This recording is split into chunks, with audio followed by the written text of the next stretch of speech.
Okay, I admit it. I lied. I lied to get a gig. I lied to get a drone gig.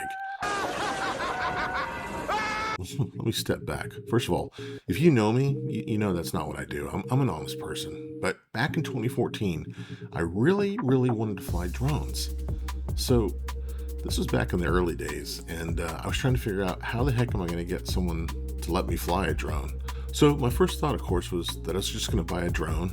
I was going to learn how to fly it, and then I'd start marketing my new skill to clients. And that was kind of my initial plan. But one of my clients reached out and asked if I was available to film at a power plant to shoot interviews and B-roll. And he asked, "Do you also fly drones?" And I said, "Yeah." And he asked, "Well, how much is that?" Which I hadn't thought about. And I said, "You know what? Let me get you a quote." So I got off the phone. I went on Amazon and I looked through all the different components that I'd need. Now, I've already been researching this a little bit, so I kind of had a general idea. All in, it was about $1,600, which is what I did. I called him back and I said $1,600. And to my surprise, he said, "Okay, great, let's do it." And yeah, so that's where I was. I was definitely excited, but I was kind of scared because I didn't have a drone. I had never flown a drone. Didn't have any of the skills yet. I didn't really know what I was doing, and I had 2.5 weeks to get all this stuff figured out. So of course, the first thing is I went on Amazon. I ordered all the parts and started building my first setup. It was kind of like building a PC back then. I mean, a PC that you can fly and crash physically. Back in those days, there weren't really any ready-made drones like we have today. So, again, you have to buy all the different parts. You have to buy a gimbal, you'd have to buy the GoPro, you'd have to buy a transmitter receiver system, you'd have to get a monitor to put on the remote controller. So all these different components. And I went on YouTube and other sites to try and figure out all this kind of stuff. And then, of course, my next thing was I had to learn how to fly this stupid thing.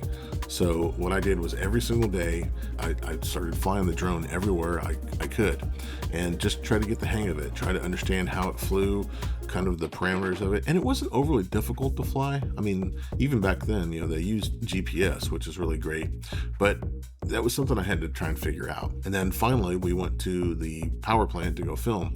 And of course, the first thing that the client wanted was a drone shot. So there I was. And he said, "I need you to take it off, go up to the top of it, and then fly around." I tried it, and it actually worked out. As nervous as I was really surprised at how well it all worked out. It was flawless.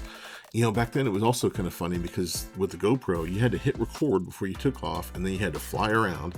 And then once you got done with it, you would stop recording. So you were recording for, 15, 20 minutes thereabouts.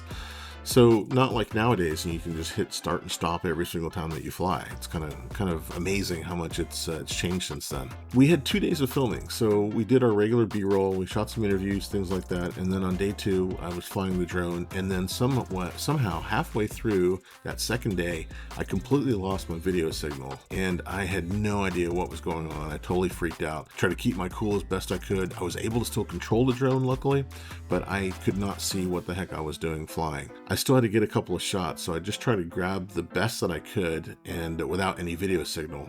And my other big fear was that back in those early days, there was lots of flyaways, and I thought, man, this drone's just going to take off. It's going to crash into something. I'm going to, ruin everything. But it didn't. It landed. I got it back, and fortunately, I got it all figured out. But what the crazy thing was is after that was over with, I was a drone pilot, and that's how it happened. And I got paid for it. And not only did I get paid for it, I got my drone paid for. So it all was a win-win.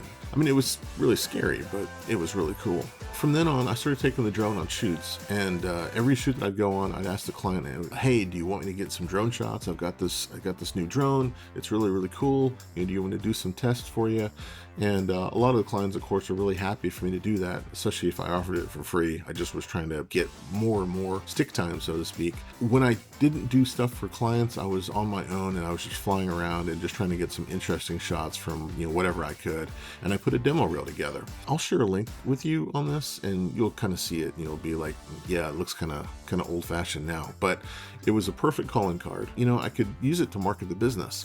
I didn't really want to be a drone pilot exclusively. I wanted to keep on doing my regular cinematography work, but I thought it would always be a good add-on, and that's exactly what happened. Nowadays, I do have some clients that I do exclusively drone work for, but most of the time it's part of my regular DP work.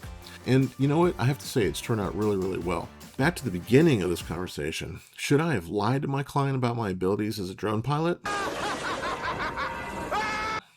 In my case, I'd say yes, absolutely. I have to say it was a calculated risk. I was already looking into it. I'd been researching drones. I was going to go buy one anyway. The advantage here is that it was a kick in the pants that I needed. I also got my client to pay for my drone, and I had the time I needed to get familiar with flying and build some rudimentary skills just in time for the job.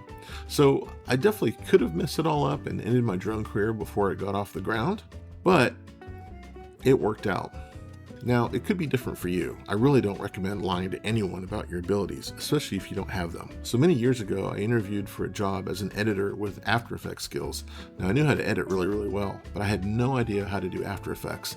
And the guy doing the hiring asked me to get on his computer right then and just build a basic title.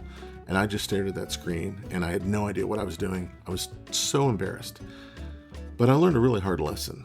Try and think twice before bluffing somebody about a gig if you don't really know what you're doing. They say fake it till you make it, and there's definitely some truth to that. You sometimes have to step out of your comfort zone to get ahead, and that's exactly what I did.